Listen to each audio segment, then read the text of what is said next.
Sergio Perez on pole position, Fernando Alonso in P2. Who would have thought that the Saudi Arabian Grand Prix will have this kind of a front row? I certainly didn't. Well, Max Verstappen's power unit failure in Q2 resulted in him getting eliminated and giving the opportunity to other drivers to fight for pole position. In the end, we had Sergio Perez, well, the other Red Bull driver, dominating the field and scoring his second pole position in Formula 1 and second in Jeddah as well. He will have Fernando Alonso for company in P2, as the Spaniard was able to qualify in P3 but will be promoted to P2 because Charles Leclerc has to serve a 10-place grid penalty. After Fernando, we had a jumbled grid to an extent, in even in top 10. We have Russell in P3, while his teammate Hamilton is in P7. We have Sainz in P4, while his teammate Charles Leclerc will be in P12. Stroll is in P5, another impressive race from him. Esteban Ocon P6, strong result from Alpine. Oscar Piastri, arguably the star of the qualifying, in P8. Pierre Gasly P9. Nico Hülkenberg P10. Now, what is going to happen in the race, we'll get to it a bit later. But first of all, I think it's important we first take a look at the key takeaways from the qualifying session that featured a bit of a surprise, to be honest, and I don't think many would have expected such kind of a result.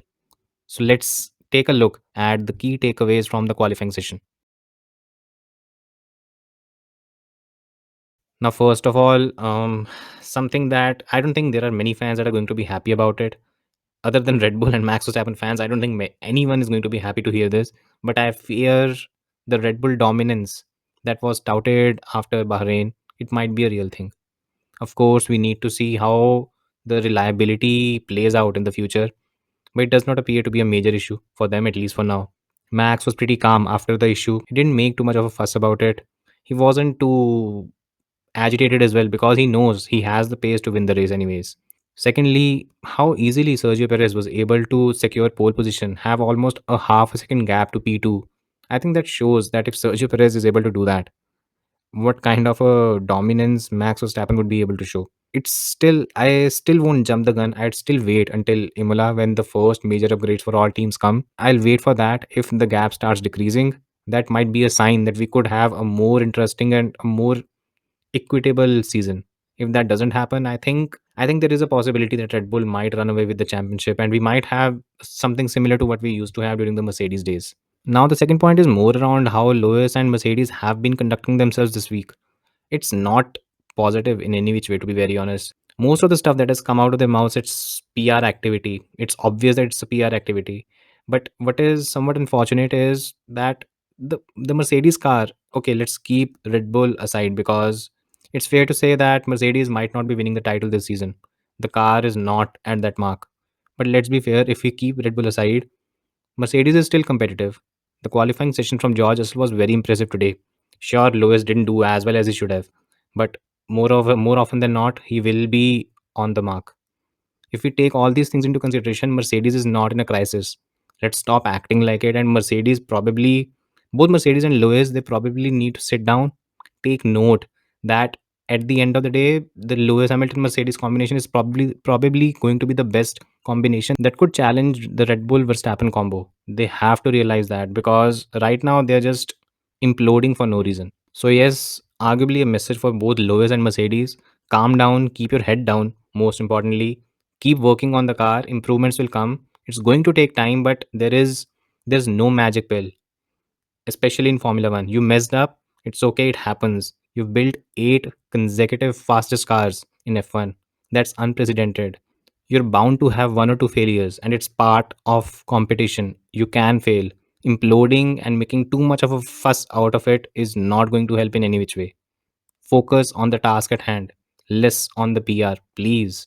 Because at the end of the day, PR is not going to help, and especially not the kind of negative messages that keep coming out against the design team, the same design team that has helped Mercedes become what it is right now.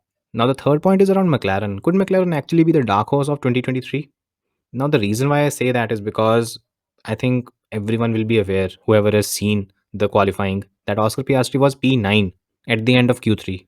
That's impressive. That's impressive for McLaren as well because it shows that the car can still compete in top 10.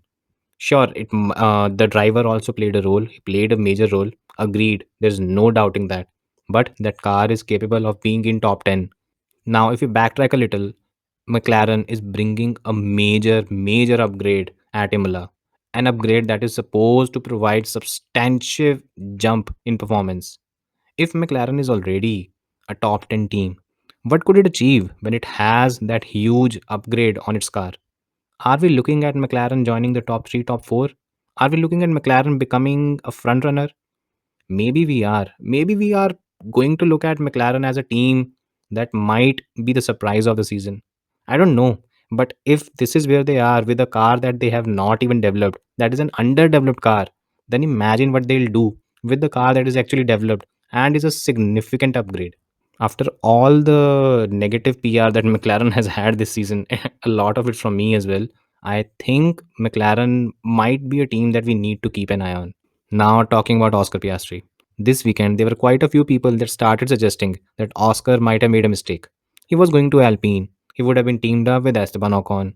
Arguably, a much easier benchmark as compared to Lando Norris. Well, here we are.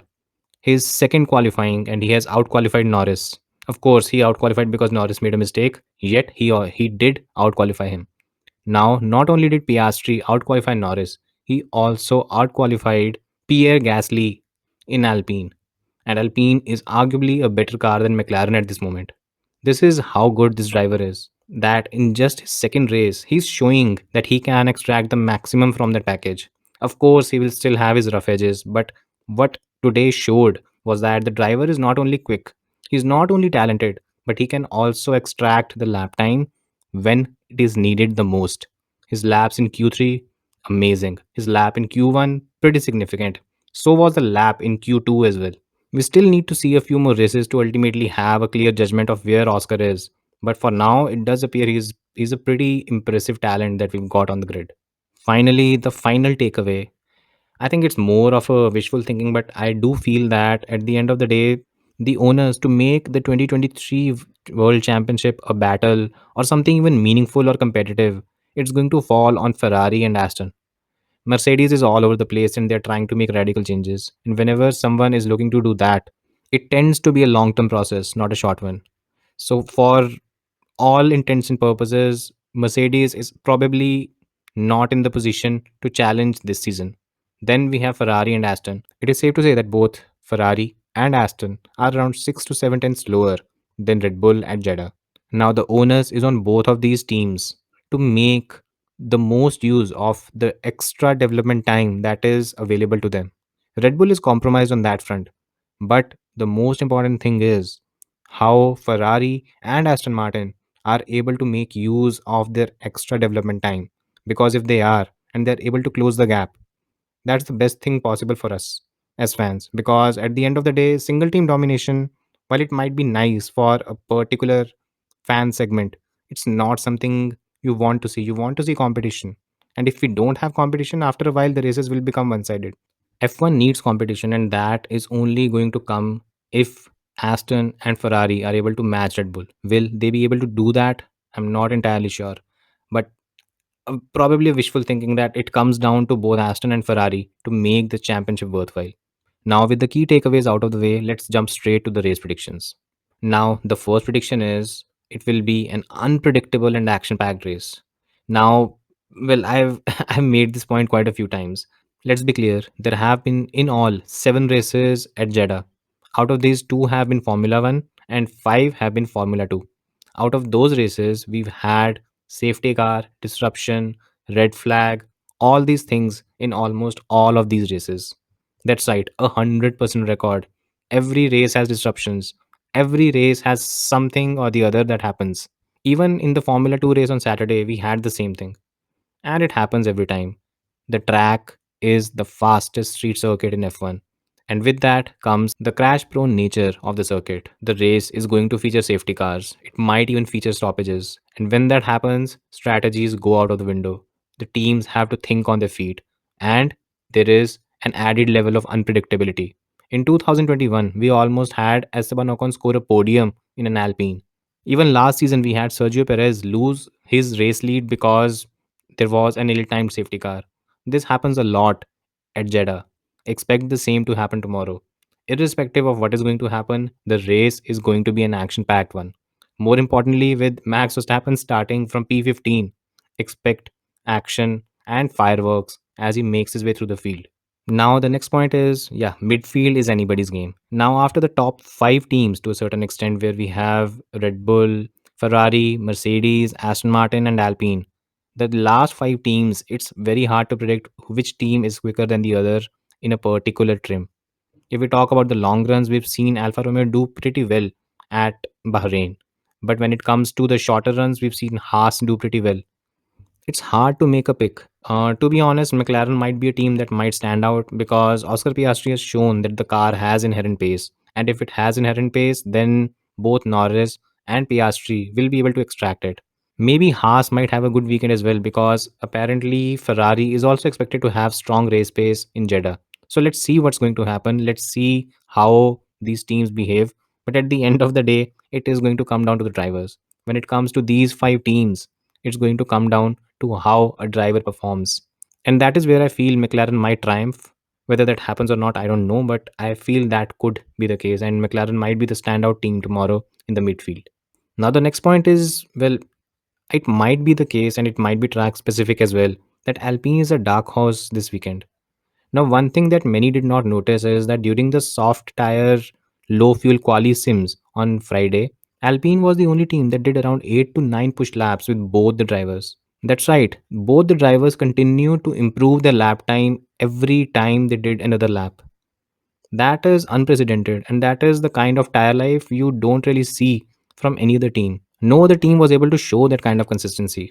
And it was also quite evident during qualifying that Alpine is struggling from tire warm up.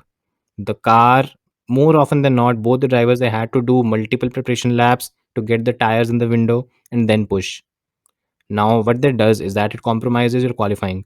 On the other hand, what it also does is that it means you might be able to keep your tires in the window for longer, and hence your tire life could be better, which will aid your race pace. If that happens, then Alpine could possibly challenge Mercedes.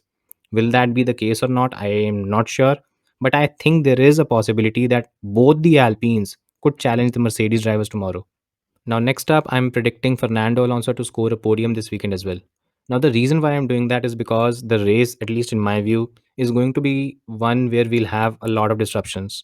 In a way, it's going to be chaotic. And what happens is that when the races tend to be of this kind, you need a driver that can keep a cool head when things are not going his way. Then you need a driver that is able to think straight and have the kind of race awareness and race acumen that he can make the right decisions. In the entire grid, if I have to pick a driver who has arguably the best race IQ, I'd pick Fernando Alonso. Without a doubt. His race awareness is second to none on the entire grid, and arguably it is the best. When you put such a driver on the front row, and especially in a car that is still competitive enough, it's either the second or the third fastest car on the grid. When you put him in such a position, more often than not, he's going to strive. Well, if Fernando Alonso wins the race tomorrow, I honestly won't be surprised. But at least a podium, I think it's almost a certainty in my view. Of course, the race is going to be unpredictable, so anything can happen. But if there is one driver I can bank on, I think Fernando Alonso is the one.